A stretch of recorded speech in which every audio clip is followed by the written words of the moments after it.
Hello everyone and welcome back for another video. This time I want to talk to you about how I shoot videos in general, and specifically about my last video I shot in Gangnam in Seoul in South Korea. If you haven't watched the video yet, make sure to watch it by clicking here. Okay, let's talk about the video. So first let me explain to you why I decided to start to shoot this kind of video, and it's fairly simple because people often ask me how do I approach strangers, and if I ask for permission before I take a shot, or if people get mad after I take the shot or whatever.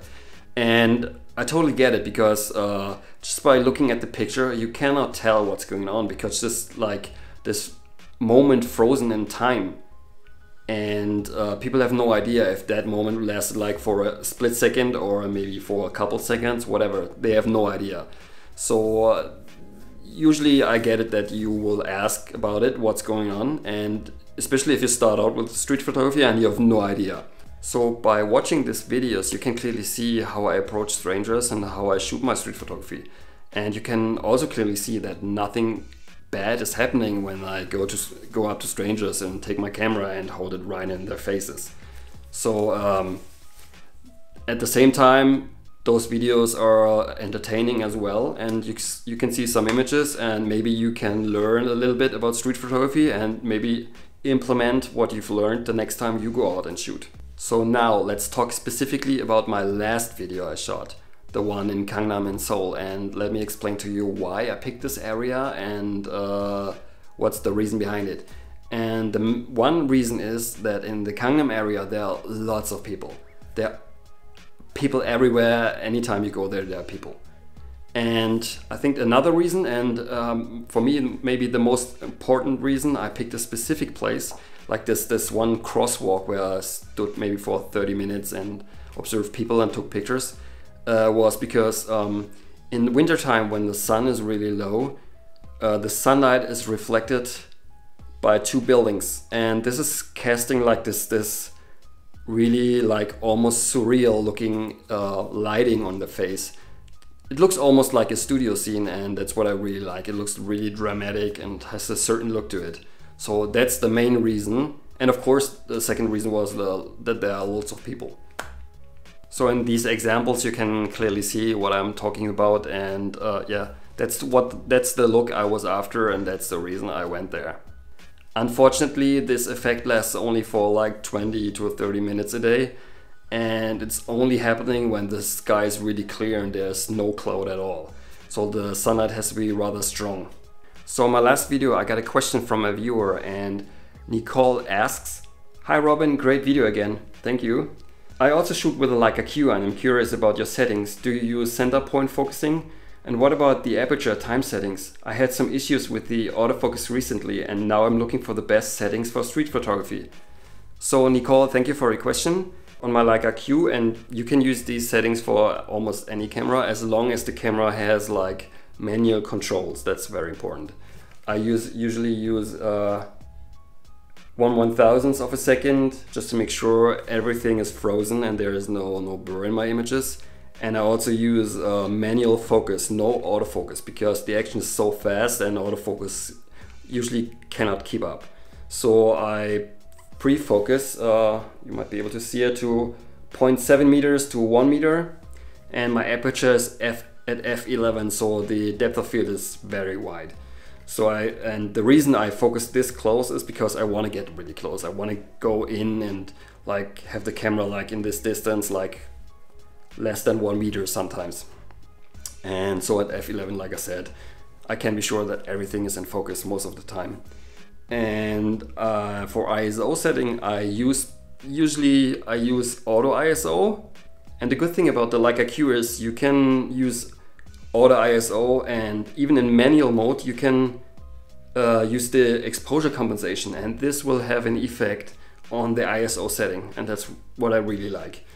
So for exposure compensation I usually go to -2 EV, just to make sure, like in this case, that the faces get illuminated by the reflected sunlight and everything else is really toned down, so the look is really dramatic. That's what I'm after, that's why I'm using -2 EV.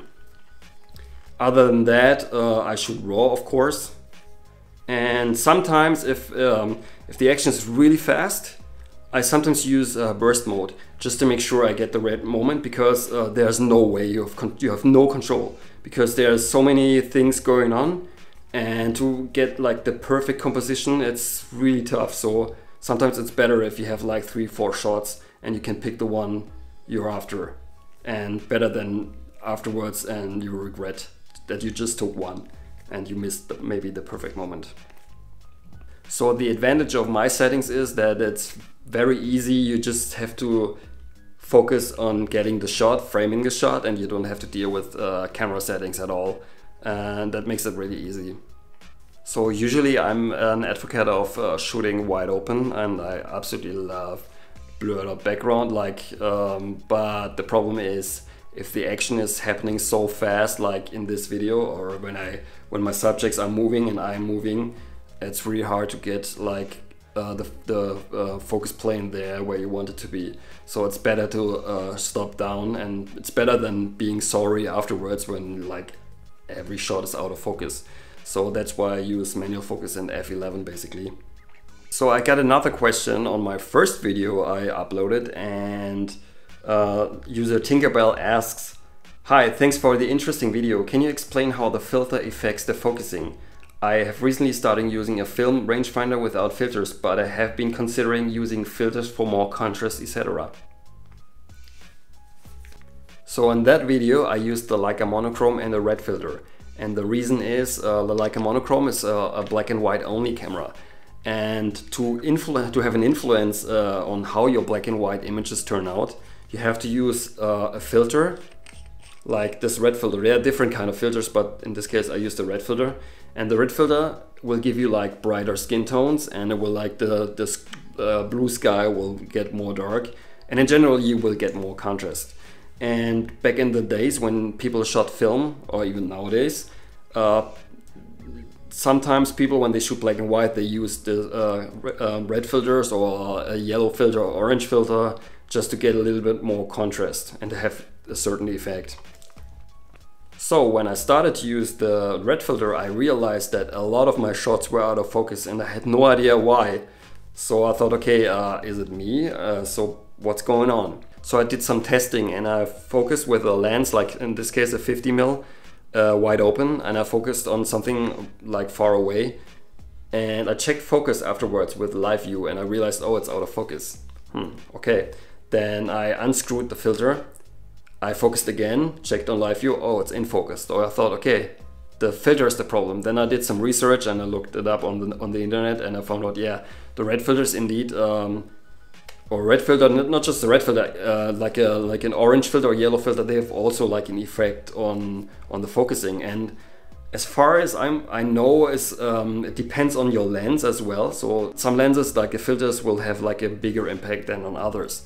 So in this case, when you shoot like a longer lens, like a 50 or even a 35, and a big large aperture like 1.4 f2, it's very likely that your shots will be out of focus if you're using the rangefinder like I did.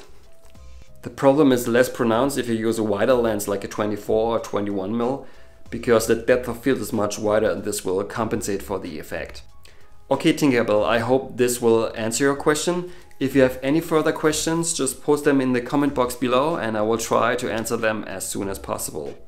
So guys, that's the end of the video for this week. We will see each other again next week for another How I Shoot episode.